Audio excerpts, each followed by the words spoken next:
பண்ணிருந்தாங்க. எல்லா ஓஜிஸும் எல்லா பிளேயர்ஸ்க்கும் பாத்தீங்கன்னா செம்ம இன்ட்ரோ பண்ணி அவங்க பிடிச்ச பாட்டுலாம் ஏஆர் ரஹ்மான் வந்து கான்செப்ட் நல்லா இருந்தது.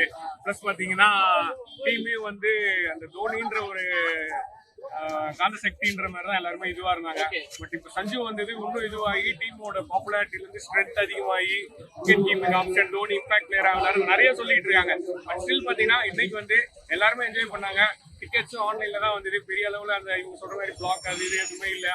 பட் ஒரு சில இதெல்லாம் வந்துட்டு இவங்க இன்னும் கொஞ்சம் கம்மி பண்ணீங்கன்னா ஒரு சிலர் பேர் பண்ணாதவங்க 1500 2000 இருந்ததுன்னா தே கேன் அஃபோர்ட். எல்லாருமே 3000 ரூபாய் 3500 பார்க்க முடியாது.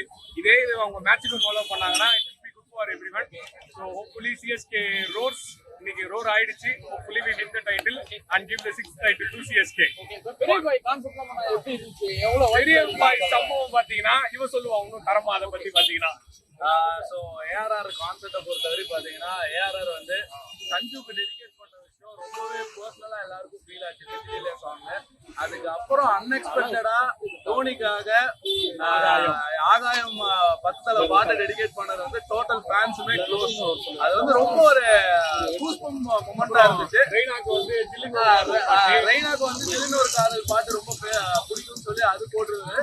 ரொம்பவே நீட்டா பிளான் பண்ணி ஆர்கனைஸ்டா இருந்துச்சு. ஸோ மோர் தென் சிஎஸ்கே ரோரோட இது ஒரு நல்ல கான்செப்டா அமைஞ்சது. தேங்க்யூ யாராவது